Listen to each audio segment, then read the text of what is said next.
Wait, 6 minutes? I thought it was 15 minutes extolling the virtues of the number 6. Oh, okay, I'll talk quickly then. Should we beware the Ides? Well, of March, perhaps, but not of February. And this is not the Ides of February. Or is it Ides? I don't know. So be not wary.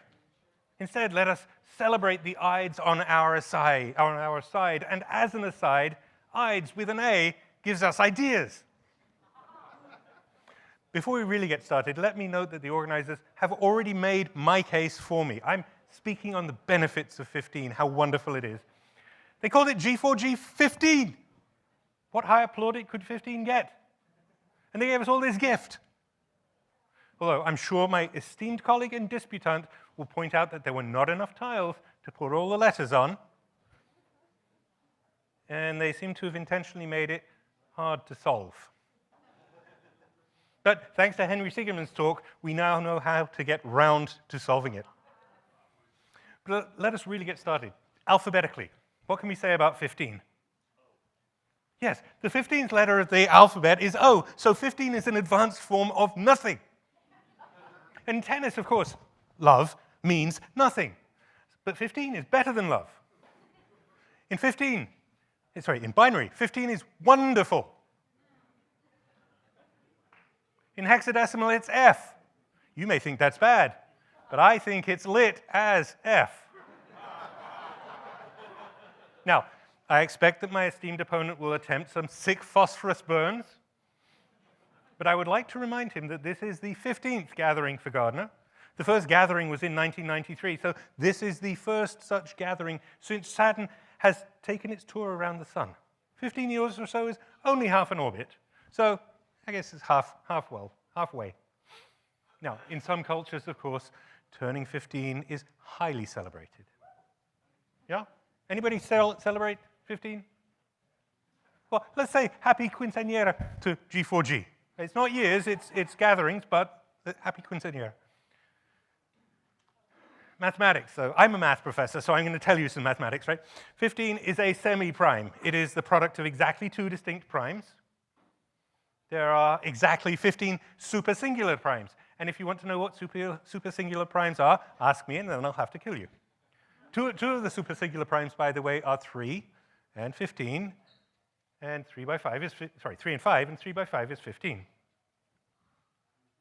Oh. What about magic squares? Anybody play with magic squares?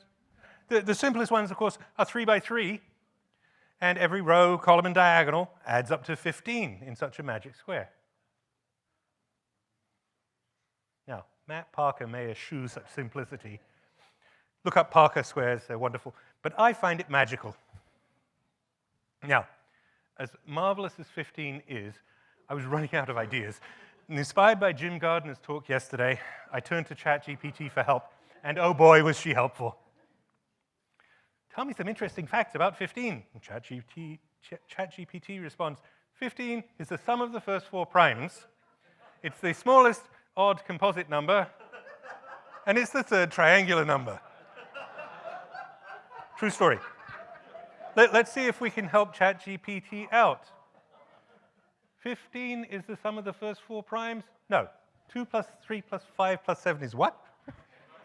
15 is the smallest odd composite number? What is 9? Chopped liver? 15 is the third triangular number. Yeah, the triangular numbers are 1, 3, 6, 10, 15. Presumably ChatGPT, like most computer science professionals, indexes from -1. That's right, Tom, yeah? Let's see if we can help ChatGPT out. 15 is the sum of the first 3 odd prime numbers. It's the smallest square-free odd composite number. And it's the 5th triangular number, or the 4th if indexing from 0, or, well, how do you define the triangular numbers? Let's not go there.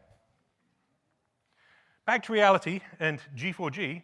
In 1984, Ron Reed and Colin Wright wrote their astonishing paper, Read and Write paper about arithmetic, in which they showed how to factor numbers using graph coloring.